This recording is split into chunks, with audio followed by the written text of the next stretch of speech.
من يهده الله فلا مضل له ومن يضلله فلا هادي له ونشهد أن لا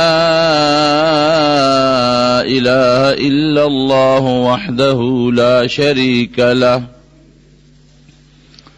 ونشهد أن سيدنا وحبيبنا وشفيعنا وسندنا ورحمتنا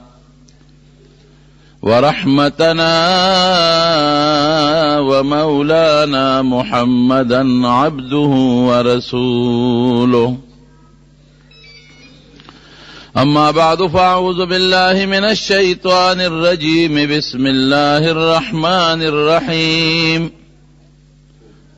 الله يجتبي من عباده من يشاء الله يجتبي من يشاء من عباده ويهدي إليه من ينيب. رب العالمین په دې آیت کریمه کې د خپل لوی احسان او د خپل په مخلوق د رحم او د مهربانۍ بیان کوي، او دا زمونږ ایمان دی چې رب العالمین په خپل مخلوق باندې په خپلو بندګانو ډېر مهربانه دی. نو په دې آیت کریمه کې د خپل مهربانۍ ذکر هم کوي او بیا د الله د مهربانۍ د حاصلولو یو طریقه هم درته ښیي. د الله مهرباني دا ده چې فرمایي الله یجتبي، الله پاک وایي چې زه وغواړم نو د خپل مخلوق نه بعضې کسان غوره کم، ځان ته یې رانږدې کم او منتخب یې کم. یجتبي من یشاء من عباده، چې دا زما خوښه ده او څوک مې خوښي ځان ته یې رانږدې کم.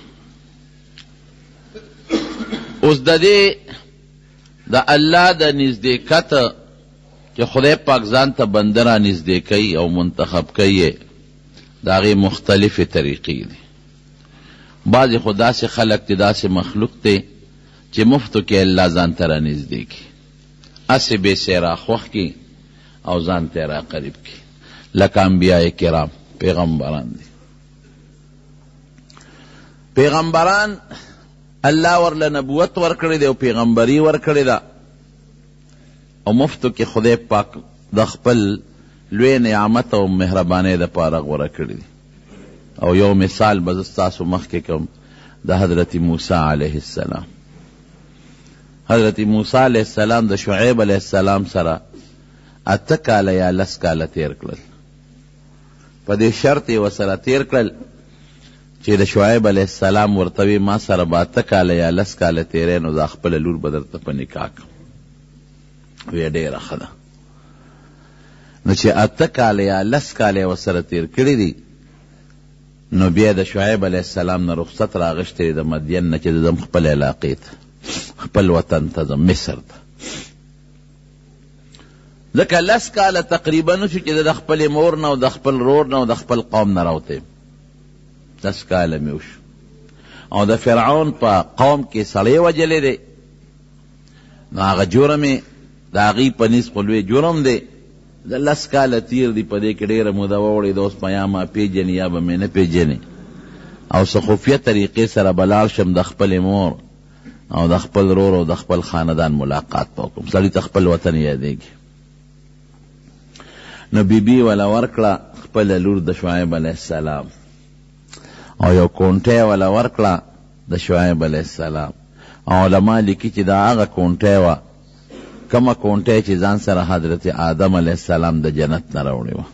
یو قول دی 10 څیزونه آدم علیه السلام د جنت نه راوړي، یو پکې دا کونټی وه. نو دا د پیغمبرانو نه نسبن را منتقل کېدله او شعیب علیه السلام ته را رسېدلی. او بعض علماء عجیبه واقع هم لیکلی ده، ویدلی څه ګډې چیلې هم ورکړې او لور یې هم ورکړه. نو ګډو چیلو سرولو یو کونټی پکاري، وی لاړ شه او یو کونټی راواله دننه د کوټې نه. نو دی ورغه یو کونټی راواغېسته، نو چې باره ووت وی دا کې د بله راواله. نو دا کېښوده، نو چې بله یې راواغېشته او بیا یې راوویسته، نو بیا همغه وه. وی زه راته ویم چې دا کېده، بله راوالته مقه رالې. وی نه ما خو بله راواغېشته. وی دا خو همغه ده. نو په درېیم ځل بیا بله راواغېشته، نو چې بار ته راووت نو مقه یې لاس کې وه. وی زه تا ته څه ویم؟ وی صاحب بله بې راواغېشته، خو هغه زما لاس ته راځي نو زه څوک یم؟ وی ښځه بس دا ستا په قسمت زنان سره دا کونټه یوس. نو چې په لاره راځي وادي تور چې ورته وایي کوهې تور، دا مبارک غر دی مبارک. هغه وادي تور لره ورسېد، شپه ده، باد و باران دی او زلزل دی، او بیبي ته د ولادت د بچي د پیدا کېدو تکلیف شروع شو. هېڅوک نشته، نه کلی شته او نه څوک زنانه دایي شته او نه څه حکیمه شته او نه ډاکټره شته چې علاج ولو کې، هېڅوک نشته. دغه وخت کې انسان ته د خوراک ضرورت می، بعضې د خوږ څیز او د اوبو ضرورت می، او انسان ته د ملګري ضرورت می، او خصوصا د اور ضرورت وي. بیا چې ګرمي وي او یخني وي او بادي، نو دی پریشانه دی. خدای دا خو شپه ده، زلزل دی، دش بیابان دی، څوک شته نه، او بیبي ته تکلیف د ولادت شروع شو. دا به څه کوم؟ نو مخامخ یو اور ولید، اور شکل د اور دی. دی بیبي ته وایي ته کښېنه زه ورځم. اور یو ځای کې چې بلیږي نو خامخ انساني، بې د انسان نه اور نه بلیږي. نو دا اور مې ولید، دلته به خامخا څوک قافله یا کلی انسانان به څوک به. نو ده تاله څه شغله د اور سکاره به د هغې نه راوړم چې اور درته بل کم چې وپوټې ګرمي درته پیدا شي.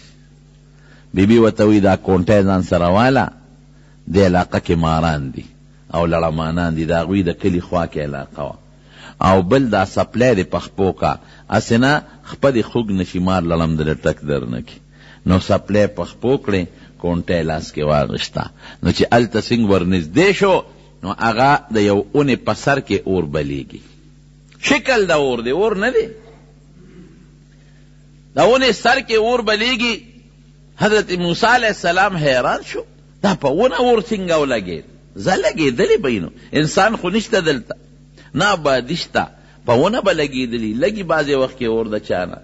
نو یو شغلی راواغېشته، یو شوړه، او هغې اور ته نږدې کړه چې دا به رابله کړم. نو دې نه به سکاره جوړ کړم، نو دا به بیبي له یوسم. نو هغه شغله ترې پورته شو. نو چې دې څنګه هغه شغله وروړي، نو هغه رڼا د شکل د اور چې دته ښکاري هغه ترې بره کېږي. دا څنګه چل دی؟ دا خو نه لوګې شته، نه تو شته د دې اور، نه زما شغله ور پورې پیوس کېدی شي او بره کېږي. داسې دی. نو آواز ورته وشو، انی انا ربک فاخلع علیک انک بالواد المقدس طوا. اے موسی زه ستا رب یم، زه اور نه یم. یو تجلی مې درته وښوله. دا پڼې دې وباسه، څپلۍ وباسه، د ادب او احترام تقاضا وکړه. او دا یو ډېر مقدس او پاکه وادي ده، ځکه ستا په دې کې د خپل پروردګار او د الله سره ملاقات کېږي. خدای وله نبوت ورکړه همدقه هلته کې. دا اوس خو دا کرم او رحم دی، دا الله را طرف نه بې د څه محنت نه الله ورکړه. تل یې اور پسې دی، میلاویږي ورته نبوت او پیغمبري. تل یې دې دپاره دی چې د خپلې بیبي دپاره به زه څوک را پیدا کم، یو دایي به پیدا کم او را به ولم د ما د بیبي خدمت به وکړي. رب العالمین نبوت ورکوي، پیغمبري وله ورکوي. الله یجتبي من یشاء من عباده، چې څوک وغواړي د خپلو بندګانو نه نو ځان ته منتخب کي. دا هغه مفتو کې انتخاب دی، بې د خوارۍ نه، بغیر د څه محنت نه، بغیر د څه کړو نه الله د نبوت دپاره غوره کړه. دا یو مثال شو. اوس ته به وایې چې دا څنګه چل دی؟ دی ولې غوره که؟ ما ته وایي عمل کوه، او هغه د نبوت غوندې لوی تاج بې عمله ورکه. نو رڼو یو مثال به دله درکم د دې ستاسو د پوهې دپاره. په دې ځمکه کې بعضې قسمه ځمکې دي چې هغه لوی محنت غواړي.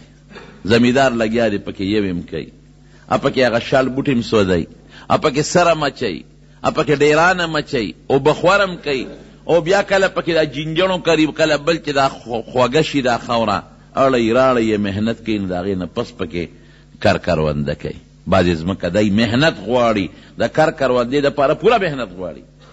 او بعضې ځمکه داسې وي چې هغې کې چا اس محنت او کار کروندني کړې، هغې کې خپله بوټي هم زرغون دي، د ځنګلاتو ته وګورئ، او چا کې د انارو بوټي زرغون دي، په چا کې د سیوانو بوټي زرغون دي، او په چا کې د نخترو بوټي زرغون دي. نه ورته څوک اوبه اچوي هلته، نه ورته چا ګوټ کړی دی، نه ورته چا سر اچولې ده. هغه خوره داسې خوږه خوره ده، هغه علاقه داسې خوږه علاقه ده چې هغې کې انارو بوټي هم شته، د زیتون بوټي هم پکې شته، ګلونه هم پکې شته، خوشبویه هم پکې شته، نختر هم پکې شته. د ځمکې داسې قسمونه دي، بعضې په محنت ابادېږي، بعضې بې محنت نه خوږه ده، مزېداره ده، نو هغې کې خپله کرونده په خپله زرغونتیا ده پکې. دقه رنګې پیغمبران دي د نور مخلوق په نسبت. نبی کریم صلی الله علیه وسلم فرمایی وی الله د ټولې ځمکې د مخ نه یو لپه خاوره راغشتې ده او د هغې نه بني آدم علیه السلام جوړ کړی دی. وی فجاءت بنو آدم علی قدر الارض، ځمکه چې څنګه مختلفه ده دارنګې د آدم علیه السلام بچي مختلف دي. بعضې ځمکه داسې ده چې په خپله زرغونتیا کې هېڅ محنت نه غواړي، نو د آدم علیه السلام په اولاد کې پیغمبران اقه ماده ده، هغه بے محنت نه خوږه خاوره ده، خوږه ځمکه ده، خوږ شی دی، هغه بې د محنت نه زرغونتیا کوي. نو د پیغمبرۍ هغه تخم او د پیغمبرۍ هغه تاج الله دقې خاورې ته، دقې مادې ته، دقې مبارکو انبیاو ته، دغې پاکو نفوسو ته ور په سر کړ.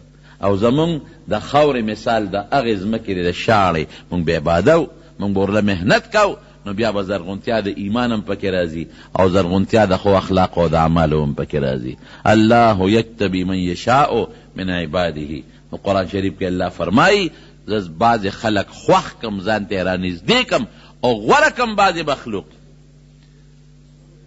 نو یو قسم دا چې مفتو کې رب العالمین غوره کی، بې د محنت نه غوره کی، لکه پیغمبران شو، دا یو شو.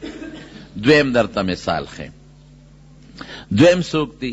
دویم هغه خلک دي چې هغه د چا په دعا باندې خدای ته نږدې شي، د چا په دعا الله ته خوښ شي او د چا په دعا رنګ شي. مونږ پښتانه هم وایو که نه، هلکه وي د خپل څه دونه کمال نشته، خو دا د چا په دعا رنګ شوی دی.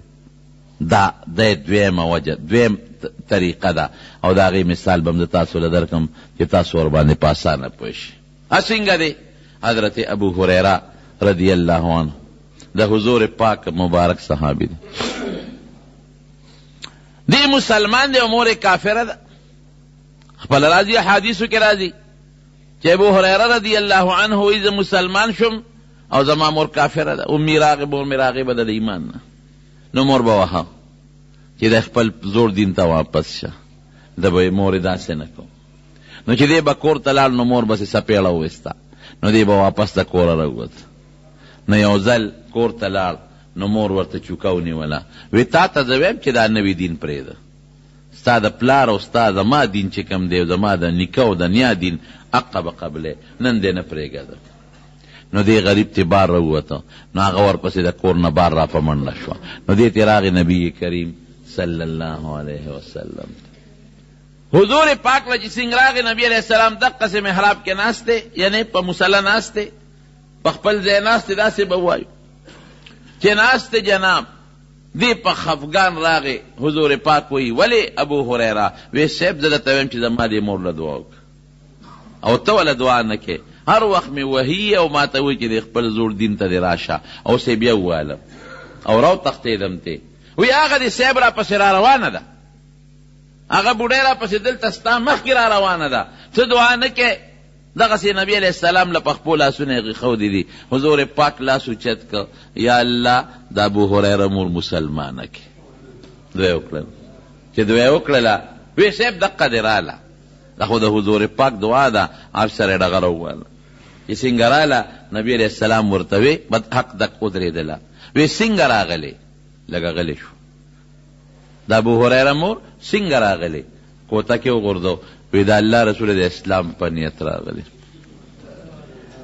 دی له چې دا بچي وهم واپس خپل زوړ دین ته واړو، خو چې د حضور پاک دعا خدای د هغې دپاره قبوله کړه. وی اسلام ته راغلی، کلمه شهادت یې ووی، واپس کور ته مسلمانه لاړه. الله یجتبی من یشاء من عباده، د خپلو بندګانو نه بعضې غوره کوي، منتخب کوي. نو د غوره کېدو دویمه وجه څه ده؟ هغه دعا ده دعا. او یو بل مثال به درته د حضرت عمر فاروق هم درکم کنه رضی الله عنه. تاسو واقع اوریدلې ده. صحابه کرام رالل او حضور پاک ته شکایت وکړه. شکایت یې وکړه د الله رسوله د دوو کسو نه ډېر زیات تنګ یو. د دوو کسو نه ډېر زیات تنګ یو. څوک دی؟ وی یو دغه دی د حضرت عمر دی، عمر ابن الخطاب، او دویم عمرو ابن هشام دی، ابو جهل. ډېر زیات په تکلیف کې نبی کریم صلی الله علیه وسلم الله تعالی سونه پورته کړل، خدای ته لاس اوچت کړل، اللهم اعز الاسلام باحد العمرین، خدایا د اسلام په دې دوه عمرو کې په یو مضبوط کړه. د عمر نوم دی د هغه عمر دی، دلې غلبه ورکړه. دې دوه عمرو کې عین ممرې د دواړو نوم کې راځي. یو عمر دی عین پیش دی، زما څه ورته وایي پیخ چې تاسو ورته وایي، او د میم زور دی. یو عمر دی د عین زور او د میم سکون غوړوندی چې تاسو ورته وایي. نور ماده یو ده، اللهم اعز الاسلام باحد العمرین، خدایا اسلام له په دې دوو عمرو کې په یو غلبه ورکړه. دعا وشوه د شپې نه. حضرت عمر په لاره روان دی، میټینګ شروع یې د نبی کریم صلی الله علیه وسلم خلاف. سبق همدا عمر پاسې یاره وی تاسو اسې اخوا دې خوا کوئ، زه دې ورلم او کینې لږ ساعت پس کې به د دغې هلک د نبي علیه السلام نوم یې واغېسته، د هغه سر به ستاسو د مجلس کې پروت وي. تاسو هسې قوم نه یریږو، څوک وایي او څوک وایي کلي به یې څه وایي او څوک وایي خاندان به یې څه وایي او څوک وایي دا خو دشمني را په غاړه کېږي، دا په یره نه کېږي. دغه دې لاړو توره یې واغېستله، یو صحابي وله مخې له ورغی. عمره څه کې؟ یاره د نبي علیه السلام نوم یې واغېست. وی د هغه نه خلک تنګ دی، د وی عقیده خوری او بس نن یې نه پرېږدم، نن به یا زه مرم او یا به یې سر وړم مجلس ته کافر ملګرو ته. پټ مسلمانو د ته غږونه پټ مسلمانو. وی عمره نه شي وجلې، مه کوه ګورې لوی قوم یې دی، ځان له دشمني مه ګوره. وی نه نه یې پرېږدم. وی ګوره نه شي وجلې، زه درته ویم که نه په قلعه بس. وی تم جوړ د هغه په مذهب یې. وی ما پرېږده ورشه خوره واوښې دی وګوره پیغور یې ورکړه. هغې د هغه ستا کور ته د هغه د ډیوې رڼا را رسېدلې ده، نو کور دې قابو که ډیوې پسې مه ګرځه. لاړ خور کر چې خور کره لاړه دروازه یې وډبوله، دننه د قرآن شریف اواز اورېد. او دا خبره خو ټیک ده، دا خو واقعي چې د دغې پیغمبر رڼا زمونږ کور ته را رسېدلې ده. دا څه وشو چې دروازه یې وواله، چغې یې وواله، نو هغې پوه شو چې دا خو عمر دی. نو دغې وخت کې ردي یو استاد و حضرت خباب رضی الله عنه، هغه ورته قرآن خو دروازه یې ځان پسې بنده کړې وه. هغه ته یې ویل ته ځغال ډډې ته شه، زه پېښه او مونږ پېښه او مونږ کار پېښه، خو ته پردې یې زه په تا ګزارو نه کړي.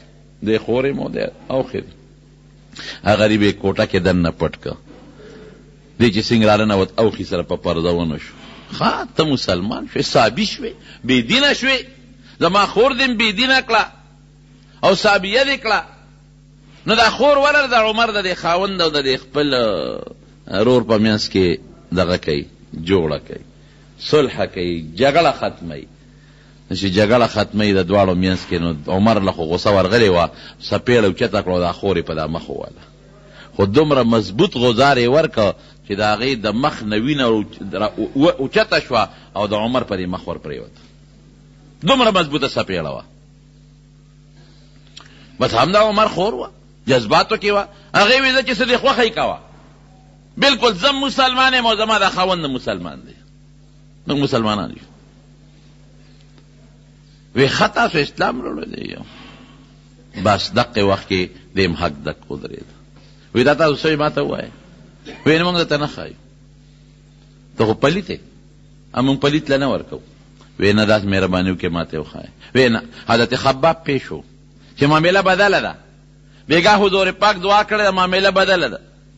هله کوټې نه راووت. وی عمره ته چې د کم شخصیت مرګ پسې ګرځې او توره دې ورپسې راوچته کړه، زما د قسم د الله په ذات چې بیګا ستا دپاره الله ته جړلي دي. او دعا یې دله کړې. بهله نور هم نرم شو. وی ګورې ماله دا پاڼې راکې. وی نه. وی څه وکړم؟ یو لمبه. وی لمبل پاڼې والا ورکړلې. د قرآن شریف هغه کم لیکل چې ولیکل هغه ورته مخامخ کړ. اتفاقا دا آیتو انی انا الله لا اله الا انا فاعبدنی واقیم الصلاة لذکری، زه الله ما مال شریک نشته، زما عبادت وکا او زما د یاد دپاره ما ته ودرېږه. وی دی معبود نبی علیہ السلام. حضور پاک دغه وخت کې په دار ارقم کې مقیمو، نبی علیہ السلام لی بوت. هلته پراپګنډه شوې وه، لوی دغه شوی و چې عمر را روان دی او د نبی علیہ السلام په مرګ پسې را روان دی. نو صحابه ډېر زیات پریشان و چې خدای پاکه دا څه چل به هسې نه راشي او دغه ونه کي، دا غدار ونه کي چې ته په نبي کریم صلی الله علیه وسلم. نو په کور کې لویه غوغا ده، دی کې دروازه ووهلی شو چې ورغې څوک یې فلان کې د عمر هغه او خیری ورسره. حضرت خباب دی دروازه کوله وکړه چې وردن نشو، حضرت عمر وردن نشو، تورخ ورسره ده. صحابه وی صاحب دغه دی راغی. قسم دی د حضور پاک نه زیات بهادر صحابه مونږ بل نه دی لیدلی. یو صحابي ما رأیتو اشجع منه، دنه بهادر سړی ما نه دی لیدلی.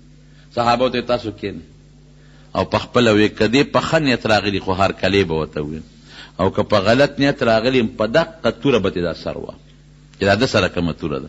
او نبی علیہ السلام د ټولو نه ورمخکې شو، د دقه ګریوان نه یې کلکه ونیوه. وی عمره په څه نیت راغلی؟ وی صاحب د اسلام په نیت، اسلام په نیت چې کور کې څومره خلک و ټولو د خوشحالۍ نه وی الله اکبر خوشحاله شو. په ابن ماجه کې یو روایت دی، ابن ماجه د حدیث یو کتاب دی، په هغې کې شته عجیبه نکته ده، عجیبه ټکې دی. هغې کې داسې دی چې استبشره ملائکة السماء باسلام عمر. اسلام چې کله عمر راوړو دی مسلمان شو، نو د اسمان فرشتي یو بل له زیرې ورکوي. یو روایت کې استبشر اهل السماء باسلام عمر، مبارکباد دی هلته فرشتي یو بل ته ترغاړو ځي، یو تی مبارک، بل ته وي مبارک، بل ته وي مبارک، بل ته وي مبارک. د خوشحالۍ زیری دی اسمان کې، لکه دلته یو کار وشي او مسلمانان یو بل له زیری ورکوي او خوشخبري ورکوي او خوشحالي. استبشر اهل السماء باسلام عمر، د اسلام د عمر باندې هغې یو بل له بشارتونه ورکوي. خدای هغه مسلمان که. دا څه په څه باندې؟ الله یجتبي من یشاء من عباده. بعضې بندګانو یې زه غوره کم، دنیا نه رو باسم، کفر نه رو باسم، شرک نه رو باسم، د ګندګۍ او د ګناهونو نه رو باسم، د مخلوق نه وباسم او ځان ته یې رانږدې کم. دویمه وجه څه شوه؟ دعا. د نبی کریم صلی الله علیه وسلم دعا شو. دا دوه مثاله شو. دریم څه شی دی؟ دریم هم درته وویم. دریم هغه د نیکانو خلکو سره دوستانه تعلقات. باید سړی ډېر ګناهګار وي، باید سړی لمونځ هم نه کوي، خو د نیکانو سره او د صالحانو سره دوستانه وي، د هغه مجلس ته ځي راځي، د هغه نیک سړي، د هغه عالم، د هغه بزرګ، د هغه نیک سړي د هغه مجلس او د دوستانې د وجې نه په هغه اثر وشي او خدای پاک یې غوره کړي. د هغې مثال هم درته ښیم. د حضرت ابوبکر صدیق رضی الله عنه. حضرت ابوبکر صدیق عمر د 14 کاله دی او د حضور پاک عمر 18 کاله دی. 2 کاله د دواړو په عمر کې فرق، همزولی تقریبا، او دوستانه ده، دا لکانې دوستانه ده، د یو کلی دی، د یو علاقې دی. قوم جدا دی، د حضور پاک قوم بنو هاشم دی، د هغه قوم بنو تیم دی، هغه جدا قوم دی، خو بس دوستانه تعلقات دی. یو زمانه کې د حضور پاک عمر 18 کاله او د 14 کالو د تجارت په غرض شام ته ابوبکر. خلک به تجارت پسې تلل. د په شام کې یو خوب ولید، خصائص کبرا کې سیوطي رحمت الله علیه لیکلی دی چې خوب یې ولید. هلته یو پادري ته خوب بیان کړ، د عیسایانو مشر و. وی دغسې خوب مې ولیده. وی ښه؟ وی او. وی ښه د خوب تعبیر دا دی چې یبعث فی قومک نبی، ستا په قوم کې یو پیغمبر پیدا کېږي. یبعث فی قومک نبی، ستا په قوم کې یو پیغمبر پیدا کېږي. او ابسی كنت وزیره فی الدنیا وخلیفته بعد وفاته. تب په دنیا کې داغه وزیره او داغه د وفات نه پس به داغه خلیفه. دا د خوب لی ورته وي. كنت وزیره فی الدنیا، دا هغه وزیر به په دنیا کې، وخلیفته بعد وفاته، دا هغه د وفات نه پس به د هغه خلیفه. نو کتاب لیکي چې فاثرها فی نفسه، ابو بکر دا خوب پړه کې پټ کړ، اچھا ته غږ ونه کړ دی خوب، بالکل یې ځان سره پټ وساته چې څه به کېږي. چې کوم وخت کې نبی کریم صلی الله علیه وسلم د نبوت دعوه وکړه، لومبی راغی حضرت ابوبکر صدیق ته دعوت ورکړه. ابوبکر مال خو خدای پاک نبوت راکړه، مال پیغمبري راکړه. ګوره دا هغه دوستانه تعلقات او اثر ته اوس ګوره، نور هېڅ هم نشته. وی ښه ډېره ښه ده، ډېره اصله خوشحالۍ خبره ده. زما ملګري او ما ته معلومې د ماشوموالي نه مو یو ځای ژوند تېر شو. دا هغه وخت چې د حضور پاک عمر 40 کاله دی او د ابوبکر 2 کم 40 کاله دی، 2 کاله کشر دی. وی بالکل ما ته معلومې، زما در باندې ایمان دی، هېڅ مسله نشته. خو هسې یو تپوس ته نه کوم، ما الدلیل علی نبوتک، ستا په نبوت دلیل څه دی؟ د نبوت یو دلیل خو دې راته وښایه څه دی؟ حضور پاک ورته فرمایي وی الرؤیا التي رأیتها بالشام، وی هغه خوب زما د نبوت دلیل دی چې تا په شام کې لیدلی دی. نو ورپاسېده، فقام الیه کتاب کې راځي، حضرت ابوبکر صدیق ورپاسېده، واعتنقه، او حضور پاک سره ورترغاړه، معانقه ورسره وکړه، وقبله فی ما بین عینیه، د دواړو سترګو په دا منځ کې دلته ښکل کړ حضور پاک، قبله فی ما بین عینیه، د دواړو سترګو دلته کې ښکل کړ. او یشهد ان لا اله الا الله واشهد ان محمدا عبده ورسوله، مسلمان شو. نو یو ټکی مې یو کتاب کې ولیده، یو ډېر لوی عالم دی د کراچۍ او ډېر لوی بزرګ متقی انسان دی، حکیم اختر صاحب، الله دې ولا شفا ورکړي، روغ صحت ته الله ورکړي. هغه یو کتاب کې مې عجیبه نکته ولیده، هغه لیکلی دي، ډېر عجیبه نکته ده. وی واحد حضرت ابوبکر صدیق دی چې د پیغمبر علیه السلام د نبوت نه پس هغه په تندي ښکل کړی دی، واحد. او واحد د ابوبکر صدیق دی چې کله د دواړو جهانو سردار وفات شو او دنیا نه رخصت شو، نو بیا هم په تندي د پاسه ښکل کړی دی. بخاري شریف کې راځي نبی کریم صلی الله علیه وسلم چې کله وفات شو، نو بعض صحابه باندې عجیبه کیفیت راغی. حضرت علی رضی الله عنه بېهوشه شو، حضرت عثمان رضی الله عنه ګونګې شو، خولې نه خبرې نه وځي. حضرت عمر فاروق رضی الله عنه بالکل دماغو کار پرېښود او توره یې واخېسته او دقسې په منبر کېناست او اعلان یې وکړ. وی خلک وایي چې نبی علیه السلام وفات شوی دی، دا خو منافقان دي چې چا دا خبرې شروع کړې دي. هغه وفات نه دی، کو هغه تللی د الله ملاقات لا، څنګه چې موسی علیه السلام کوه تور ته د الله ملاقات له تللی او واپس به راځي. او چې څوک هم وایي چې نبی علیه السلام وفات دی، زما په دې توره به د هغه منافقانو نه سټونه وایي چې هغه غم نه شو کولی. لیکن حضرت ابوبکر صدیق راغی، چې راغی بس نور خلک یې پرېښودل او نیغه د نبی علیه السلام کوټې مبارکې ته ورننوت. دا خو د لور کوټه وه، د بی بی عایشې صدیقې رضی الله تعالی عنها کوټه وه، هغې ته ورننوت. چې څنګه ورننوت کوټې ته او حضور پاک یې وکت. بخاری شریف کې حدیث دی، په نبی علیہ السلام مبارک د مخ نه صادر لرې کا، فقبله فاکب علیه وقبله، پې ور پرېوته او ښکلې او ورته څه وایي، طبت یا حبیبي حیا ومیتا، ای زما دوسته په ژوند څه ښکلې وې او د وفات نه پس څه خشته ښکلې نو ښکلې. نو د حکیم اختر صاحب دامت برکاتهم دا نکته عجیبه نکته ده چې د نبوت میلاوېدو نه فوراً پس چا ښکل کړی دی؟ حضرت ابوبکر صدیق رضی الله عنه. او د دنیا د رخصتۍ نه پس بیا چا ښکل کړی دی؟ حضرت ابوبکر صدیق رضی الله عنه. نو حضرت ابوبکر صدیق ته رب العالمین ایمان ور نصیب کړی دی، پس یې نصیب کړی دی د نبی علیہ السلام د دوستانه تعلقاتو په برکت باندې، دوستانه تعلقاتو. نو د الله د نزدېکت بل سبب دوستانه تعلقات دي، بل سبب یې څه دی؟ او دا دواړه ډېر مبارک دي جناب. حضرت ابوبکر صدیق رضی الله عنه، حضرت عمر فاروق، دواړه دونه مبارک استی دي. سوچ کوم زه هغه ځای کې دفن دي چې کوم ځای کې د دواړو جهانو مبارک سردار دفن. او مسله د دین داسې ده. نبی علیہ السلام مبارک فرمایي وی د کم انسان خوره چې د کم ځای نه اغشتلی شوي د قبر به هلته د دې خبره ځان پوه کړئ چې کم سړی کم قبر کې څه ملي که نه د خوره د اقه ځای ده، د اقه ځای د خوره ده، نو هغه ځای ته رب العالمین رسی. نو زه ویم د حضرت عمر او د حضرت ابوبکر د دواړو خوره د کم ځای ده د حضور پاک د ګاونډ د اقه ځای خوره ده چې کم ځای د دواړو جهانو سردار مبارک آرام کوي. خوا کې ورسره حضرت ابوبکر صدیق آرام کوي، خوا کې ورسره حضرت عمر فاروق رضی الله عنه آرام کوي.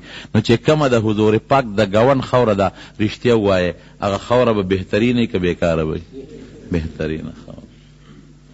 دغه خورې نه چې کوم خلق پیدا دی حضرت ابوبکر او حضرت عمر هغه د دې قابل نه چې موږ د هغې په شان کې ګستاخي وکړو. او جناب ابوالورد په مناقبو کې د حضرت ابوبکر او د حضرت عمر په مناقبو کې یو روایت تیر شو، هکذا نبعث یوم القیامت، وی د قیامت په ورځ به موږ دقسې د قبرونو نه پاسو. دا یو پیشنګویي شوه د حضور پاک مبارک. او وی د هر پیغمبر وزیرانی وی زما په دنیا کې چې کوم وزیران دي هغه ابوبکر او عمر دي، او زما په آخرت کې عالم بالا کې چې کوم وزیران دي هغه حضرت جبریل او حضرت میکائیل دي. نو حضرت ابوبکر صدیق د نبی کریم صلی الله علیه وسلم د دوستانی د وجن الله ته خوښ شوی دی. بل څه شی دی؟ بل محبت ته، محبت مینا د محبت د وجن او د مینې وجن هم خدای پاک بعضې خلک نږدې کوي. الله یجتبی من یشاء من عباده. نو دا الله د غوره کولو او د نږدېکت بل سبب هغه محبت دی، هغه مینه ده د نبی کریم صلی الله علیه وسلم سره. او د هغې یو مثال هم دله درکم، د حضرت زید ابن حارثه رضی الله عنه. ماشوم بچی چا د مور پلان نه تختولی دی، یو په یو خرڅوي، بلې په بل خرڅوي، بلې په بل خرڅوي. اخره کې په مکه مکرمه کې خرڅ شو. حکیم ابن حزام واغشته او حضرت خدیجه ته وقف کو. حضرت خدیجه رضی الله تعالی عنها نبی کریم صلی الله علیه وسلم ته وقف کو. هلته به مور جړل، ځکه دی خو غلام نو مریی نو چا تختولی نو مور به جړل. او چې کله به نور و دا مور به نور ته ولاړه وه، وی چې زما بچی به دې وخت کې کم ځای وي، نور به پرې لګي او که به نه لګي. او چې کله به باران شو نو دا مور به ولاړه وه، یاره چې زما په دې بچي به دا باران لګي او که به نه لګي. او د سر ویښته به یې ښکل او جړل به یې ورپسې. چېرته حج له څوک راغلي و دا ځای دې ولید، ورته وی تا پسې خو مور جاړي، ته دلته چا سره؟ د فلانکي سره. هغوی چې واپس لاړل په مور یې وله زیری وکړه، مبارک شه ستاسو هغه بچی مونږ ولید او سیم کو په مکه کې د فلانکي سره. ډېر خوشحاله شو، ځان سره بلا تحفې تحایف کړل. د یو ورور د جبله ابن حارثه هغه راغی، ورسره ترونه هم دي، نور خلک هم ورسره دي. رالل مکې ته، دی خپل رور پسې راغی چې دا رور به بوځو. چې راغی تپوس یې وکړه د نبي علیه السلام، وی دغه ځای کې دی. ورغی حضور پاک ته کېناستل، تحفې تحایف یې راوړي دي او د نبي علیه السلام ډېر صفتونه کوي. صاحب تاسو بنو هاشم ډېر ښه خلک کې، او د بیت الله خدمت کوئ، او تاسو له زمزم خدمت کوئ، او تاسو خلکو سره ډېرې ښېګړې کوئ. حضور پاک پې پیش شو، وی مرګرو مقصدم څه دی؟ مقصد راته ووایه. وی زمونږ مقصد دا دی چې زمونږ یو بچی دی، غلام نه دی، هغه چا تختولی دی او خرڅ کړی دی، تا لره تاسو له راغلی، مونږ هغه پسې راغلي. اور څومره پیسې چې ته غواړې مونږ به تاله درکو، خو ته مهرباني وکړه دا ماشوم مونږ له راکړه. مور یې ورپسې جاړي، او مور یې ورپسې شعرونه هم جوړ کړي، جړا کې به هغه غزلې وې، هغه شعرونه او مرثیې به یې د بچي پسې وې. حضور پاک ورته وی دا خو څه لویه خبره نه ده، دا خو ډېره وړه خبره ده. زه به یې راوغواړم که تاسو یې پېژندې او ته د سره بې پیسو ستاسو دی، یو روپۍ در نه اخلي، خیراتي ستاسو دی. خو ګورې یو خبره ده، که در سره ته نه نو موږ بنو هاشم قوم په زور ګورې څوک نه شړو. په دې فیصله کوئ را سره؟ هغې بلکل، هغې مطلب دا چې موږ ته د مور هغه جړا یاده کړو او موږ وویني نو دلته د غلامۍ په ژوند څه کوي؟ هلته کور دی، هلته ځمکه ده، جایداد دی، مال دولت دی، خامخا به را سره دي. بلکل دا شرط منظور دی. نبی علیہ السلام مبارک زید ابن حارثه پسې څوک ولېږل او راوستل. ورته وی زیاده دا پیژنې؟ وی یو صاحب. څوک دی؟ وی دا مې ورور دی. دا بل پیژنې؟ چې و پاسې نه داسې په دوکه څوک بونه دي او بیا خرڅ نه کوي. دا پیژنې؟ وی یو څوک دی تره مې دی. دا پیژنې؟ او دا زما پلان کې رشته دار دی. ښه بچې دا تا پسې راغلي دي او دوی تا بوتلل غواړي او ستا مور د تا پسې ډېره زیاته پریشانه ده او ډېره زیاته در پسې خفه ده او جاړي او په نورونو په بارانونو کې در پسې جاړي. نو زما را طرف نه تا ته مکمل اجازت دی. 1 روپۍ په بیه ستا نه غواړم، 1 روپۍ نه غواړم. که ته دوی سره ځې مهرباني وکړه ورسره لاړ شه. زید ابن حارثه په ژړا شو. وی د الله رسول ته ما شړې؟ وی نه شړم خو دې نه، خو مور در پسې جاړي، د مور ملاقات له به لاړ شئ. وی دلته نه ځم. ارور ورته وی داسې کې د غلامۍ ژوند خوښې، دلته غلامې او آزاد ژوند پرېږدې او مور پرېږدې او پلار پرېږدې، حارثه دې پلار دې پلان کې پرېږدې. سادهګانو. وی ماله د خدیجې په شان مور خدای را کړې او ماله د محمد رسول الله صلی الله علیه وسلم په شان پلار خدای را کړی دی او ماله د بیبي فاطمې په شان خویندې خدای را کړی دي. تاسو څه سادهګان یې. د دنیا په یو نعمت دا غېږ نه پرېږدم. زه د مور ملاقات له به زه راشم څه وخت، لیکن دا دی چې ته پرېږدم. دا غلامي ده او سرداري ده، دا چې ته پرېږدم.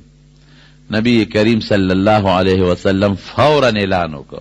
وی نن نه پس به زید ابن حارثه نه وایه، دا به نه وایي چې زید د حارثه زوی، نن نه پس به چې زید ابن محمد، زید د محمد زوی. دا زما بچی داسې نعمت یې وله ورکړ، انعام یې ورکړ. ورور یې وایي عجبله، وی هغه وخت خو مونږ وی چې زمونږ دا ورور ډېر ساده دی، غلامي یې خوښه کړه او ازادي یې خوښه نه کړه.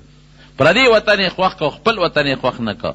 مالداري پرېښوده او غربت یې خوښ کړه. وی وروستو راته پته ولګېده چې قسم په خدای زما ورور دی هوښیار او مونږ قمقل وو. هغه یو غېږه خوښه کړه. په قرآن شریف کې د یو صحابي نوم نشته، د یو صحابي سوا د ده نه، او په ډېر بهتر انداز کې نوم ذکر شوی دی. فلما قضا زید منها وطرا زوجناکها. قرآن شریف کې دقه د یو صحابي نوم ذکر دی، په ښو الفاظو سره الله ذکر کړی دی، زید ابن حارثه. دا د څه د وجې نه؟ دا د محبت د وجې نه. د نبی کریم صلی الله علیه وسلم سره محبت ساته، الله ځان ته خوښ کړ. دونه خوښ شو رب ته، پروردګار ته، چې پرون زموږ یو حدیث تیر شو، د ده بچی دی اسامه نومې دی، د کوټې دی. نبی کریم صلی الله علیه وسلم او رنګ هغه د زید ښکلی و، د اسامه تک تور و د رنګ نه، او په د نبي علیه السلام په دې خپه باندې ناست دی او حضور پاک ولا په خپله قڼې پاکوي. بی عایشه ورته وایي صاحب دی ماله راکه چې زه وله قڼ پاکم. وی نه عایشې زه به وله پاکوم. احبیه دې ماشوم سره مینه کوه فانی احبه، د سره زما مینه ده، زما خوښ دی. د هغه زوی سره د حضور پاک دومره مینه وه. دا د محبت وجه ده. نو بل سبب محبت دی او بل سبب یې څه دی؟ بل قرآن کې الله په خپله ذکر کوي. الله یجتبی من یشاء من عباده ویهدی الیه من ینیب. دا ما چې کوم سببونه ذکر کړل دا الله نه دي ذکر کړي او دا یو ذکر کړ، هغه انابت الی الله ته رجوع دی، بل سبب دی. اوس الله دا انابت د هغې مثال هم درته وایم. دا انابت ذکر کوي یا نور نه ذکر کوي؟ ځکه په نورو موږ مکلف نه یو، په دې مکلف یو چې موږ الله ته انابت څه؟ الله ته لږ غوندې رجوع کول، الله ته سر لږ غوندې ښکته کول. نو چې کوم سړی الله ته سر ښکته کي یهدي الیه من ینیب، نو الله فرمایي د ته به م لاره ښیم، په صراط مستقیم به ور برابروم. او چې په صراط مستقیم مې برابر که نو غوره به یې کم کنه، منتخب شو. د هغې مثال هم در کوم. یو مثال یې دا دی چې د حضرت عمر فاروق رضی الله عنه په زمانه کې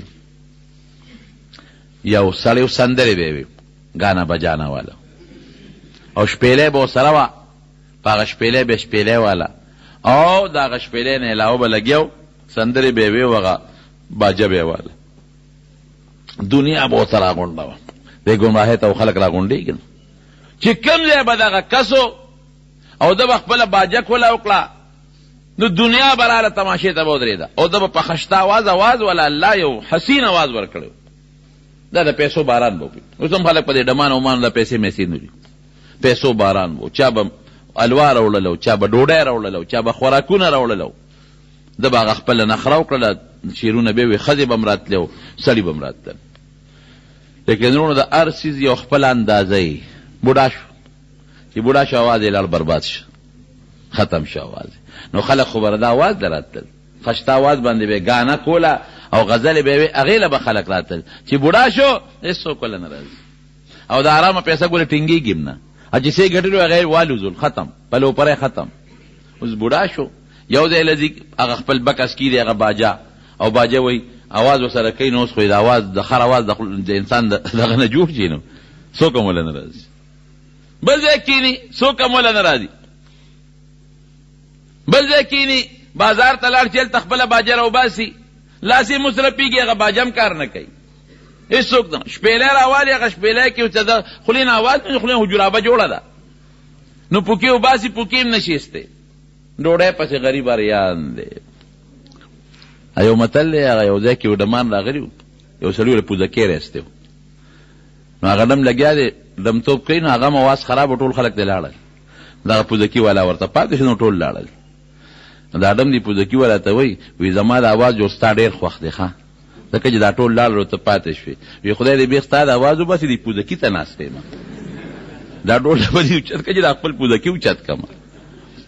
نو اواز د خدای نعمت دی وروڼو، خو چې د الله په ذکر کې وچلی. الله اکبر.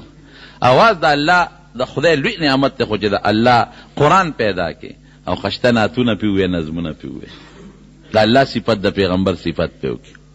نو چې دی بوډا شو، نه شپېلی والی شي، نه باجه والی شي، نه چغې والی شي، نو نار نه ور دی، اوږې تږې دی. نو دی راغی مدینې شریفې ته، بلکل نارې پې تېرېږي.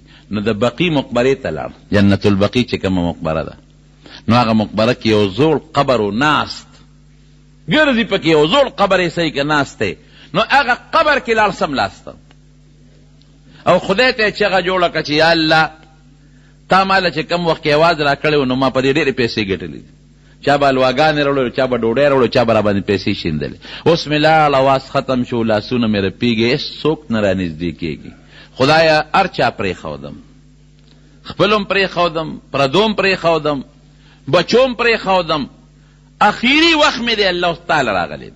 زه خو نار نه وریم، د پنځو شپږو ورځو نوږ لوږې تندې را باندې تېرېږي. خدای تعالی راغلی مو دې قبر کې درته ملاست یم، 2 څادره مې ځان نه د کفن ته وکړي دي، نه مې د قبر کنېستو ته حاجت شته او نه مې کفن اغوستو ته حاجت شته. بس خدای ما نه سو باسي چې باید په دې قبر کې سملم چې خبر خلاصه شي، بل څوک مې نشته. هم تعالی راغلی. وروڼو یو مثال به درکړم، کم د انسان یو زوی دی، خدای دې نه کړي خو چې د چا زوی فالج ووایي، نو ټول خلک به ترې تښتي، خو مور پلار یې پرېښودی شي؟ نشي پرېښودی. خپل خپلوان هم بیا نه را نږدې کېږي ورته، دوستان هم بیا پردي شي، ګاونډیان هم بیا پردي شي، مور او پلار نه پردي کېږي.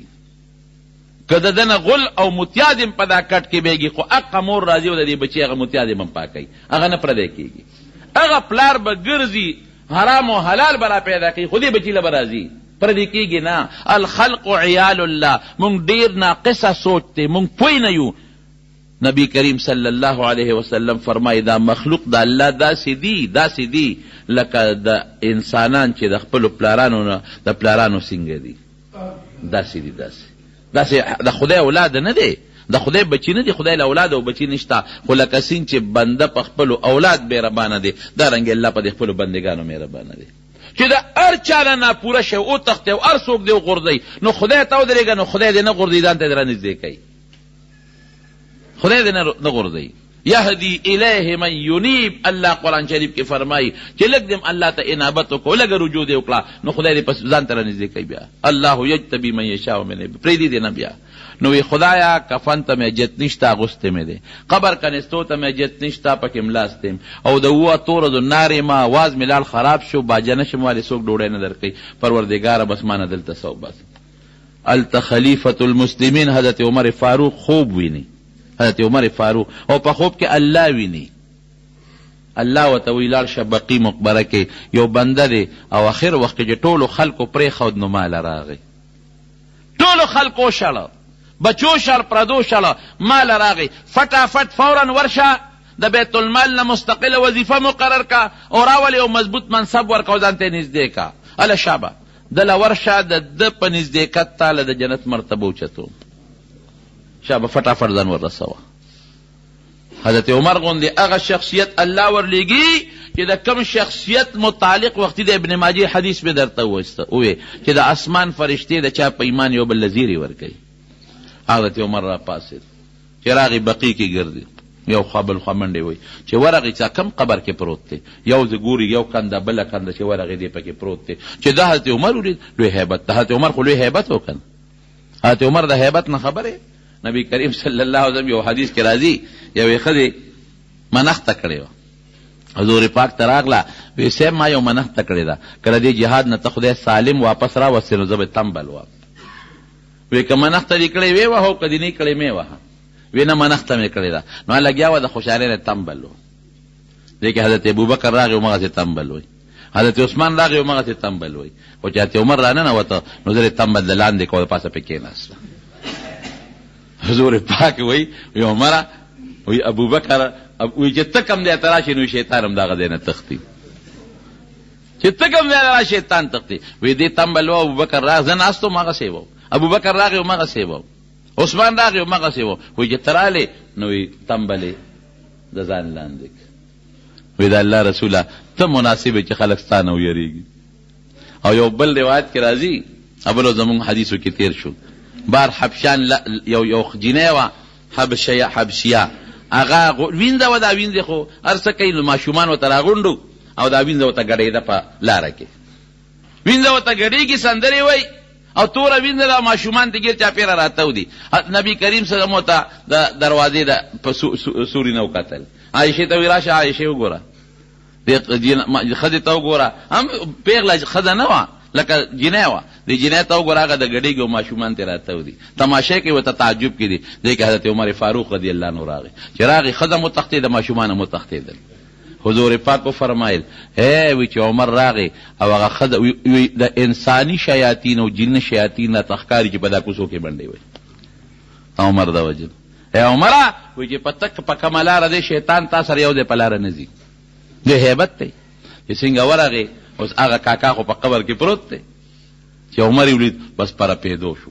دا څه په مسله باندې ما خو د مرګ سوال د خدای نه کو چې دلته ملک دا خو امیرالمؤمنین راغی، دا هغه خو لوی هیبت دی، دا به څه کېږي.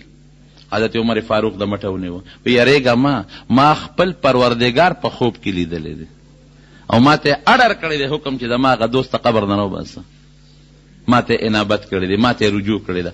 ټولو خلکو پرېښود، زه خو یې نشم پرېښودی که نه، ټول خلک ته پردي شو، زه خو ته نشم پردی کېدی که نه. روچتې کا بویه ته تنخوا د بیت المال درته مقرر شوه، بس الله داسې مهربانه ذات چې زما اواز خشته او زما ځواني د عبادت وه نو ما په ډمتوب کې تېره کړه.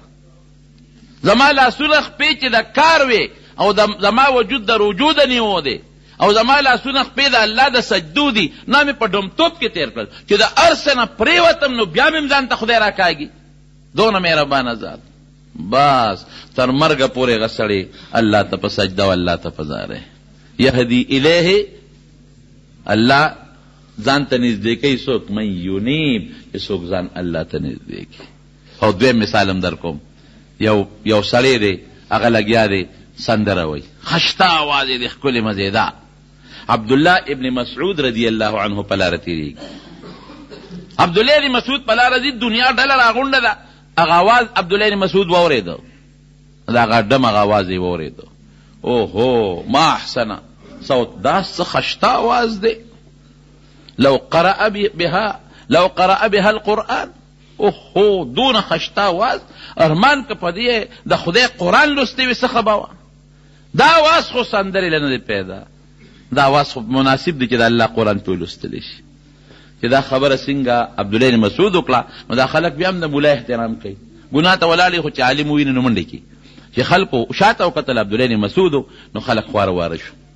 هغه ډم وي دا خلک ولې منډې په ترلو شو؟ وي دا عبدالله بن مسعود په دې لاره تېر شو، یو خبره یې وکړه. وی څه ووې؟ عبدالله بن مسعود خو لا غریب وی څه ووې؟ وی دی ووي چې ډېر خشته آواز دی، ارمان که د خدای قرآن یې پې ولوسته. بس چې دی وي بس هغه هغه هر څه مات کړل، د کوم ډمتوب سامانو هغه یې مات کړل، ختم. راغی عبدالله بن مسعود پسې کېناسته، وی ما ټول عمر په دې خپل اواز باندې شیطان خوشحاله کړی. بس ستا د اواز په مو لګېد، اوس به څه کوم؟ ما به معاف کي پروردګار؟ بالکل به دی الله معاف کي، بالکل به دی الله معاف کي. نو ابن مسعود سره شاګرد شو. د شپې عبدالله ابن مسعود خوب ویني. چې خوب ویني نو الله تعالی ورته په خوب کې فرمایي، رب العالمین ورته په خوب کې فرمایي، وی دغه سندرغاړي لا زما د محبت زیری ورکا، زما د محبت زیری ورکا. ناغه ورته وی چې تعالی د الله د محبت زیری در کوم. ناغه مو جړل او عبدالله بن مسعود مو جړل. نو چا ورته وی عبدالله بن مسعود ته ولې جاړي؟ وی چې د خدای دوست جاړي نو عبدالله به سره نه جاړي. ويهدي الیه من ینیب.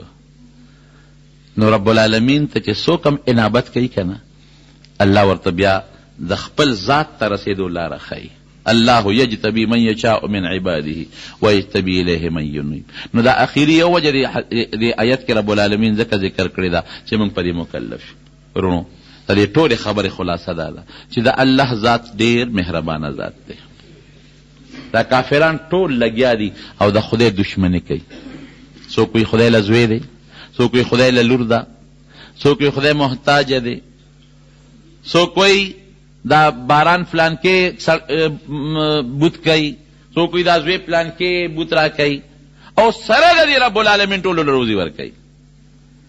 زما چې معمولي غوندې بعضې وخت کې مونږ دا ظالم سړي ووینو که نه چې مره که زور مې پیدا شو چې د نن خدا مره خفه کړم، لیکن خدای د ستا نه مخکې ویني. دشمني خدای سره ده، تا له پې غصه درځي لیکن الله ورته صبر کوي. الله صبر کوي. د الله نه په خپلو بندګانو مهربانه ذات بل څوک نشته. یو حدیث کې راځي الله ارحم بعباده من الام بولدها. وی مور چې څنګه په خپلو بچو مهربانه ده، د الله رحم په خپلو بندګانو را دې نه زیات دی. ورونو مونږ کې انابت نشته، مونږ کې پروردګار ته رجوع نشته، الله ته رجوع کې. انابت دا مطلب نه دی چې د خپل ډوډۍ مخوره او روزګار هم مه کوه، نه خپل دکان هم کوه، خو لیکن هغه دکاندارۍ کې الله مخه په کوه، الله ته ځان مایل کا. خپل روزګار هم کوه، هغه روزګار کې الله ته ځان مایل کا. خپل نوکریم کوه، مونځ پکې ټیم راغی نو خپل مونځ دې کوه. فضول مه کښېنه، خپل دکان کې ګاګ دې نشته نو الله الله کوه، تسبو باندې لا اله الا الله وایه، الله یادوه. گاڑی کې روانې فضول خبرو نه څه جوړېږي، ذکر کوه لا اله الا الله وایه، درود شریف وایه. خپله زمینداري کې نو خپله کار هم کوه که نه، او بخور هم کوه، نو د الله په نوم خو ستا لاس او خپې ستړي کېږي نه، ورسره خپل خدای م یاده. دې ته انابت وایي. انابت دا مطلب نه چې دنیا روزګار پرېږده او بچي پرېږده او واده مه کوه، نه دا د انابت مطلب نه دی. د دنیا د روزګار سره سره الله مه یېروه، د دنیا د کاروبار سره سره الله مه خفه کوه او الله ته ځان راجېږ. نور قسم په خدای که د الله نه زیات مهربانه د انسان خپل مور او پلار په خپل بچي نه دي څومره چې الله مهربانه دی. نو رب العالمین ترونو انابت وکړئ. او ګورې زه درته اوس ویم زمونږ دا دور ګوره ډېر د خدای د قهر او د غضب دور دی.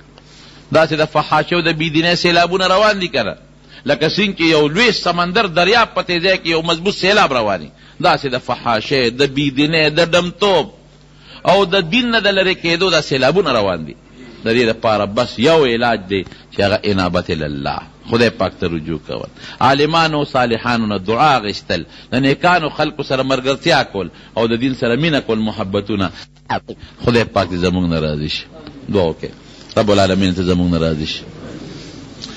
زمونږ د نوخار کې یو ملګری دی سید الله جان، مونږ لمانځل هم کله کله راځي. د هغه والد صاحب وفات شوي دی، وختي ما ته ټلیفون وکړو چې دعا ورته وکړئ، الله دې مغفرت نصیب کړي، الله یې د آخرت لوی سفر د راحت وکړي، بچو له دې خدای صبر ورکړي. چې څومره مردگان وفات دي الله ټولو مغفرت نصیب کړي. الله ته زمونږ نه راضي شي، یا الله ته زمونږ نه راضي شي، یا الله ته زمونږ نه راضي شي. الله د دنیا او د آخرت د فتنو او د مصیبتونو او د آفتونو نه په امن او امان کې وساتي، او د دنیا او د آخرت خیر هم نصیب کړي. خدایه موږ د خپل قهر او غضب نه وساتي، الله په دنیا کې هم د خپل قهر او غضب نه وساتي، الله د مخلوق د شر نه وساتي، خدای د مقدمو هسپتالونو نه وساتي، د سخو مرضونو نه وساتي، الله اتفاق هم نصیب کړي، د اختلافاتو نه وساتي. الله چې څوک مریضان دي په دې مجلس کې یا په کورونو کې، خدای ته ټول شفا ورکړي. خدای که څوک تنګدسته قرضداران دي د حلال رزق یې نصیب کړي. خدای زموږ په بارونو کې برکت پیدا کړي. زموږ د ټولو د بیت الله او د حضور پاک د مبارک کلي سفر بار بار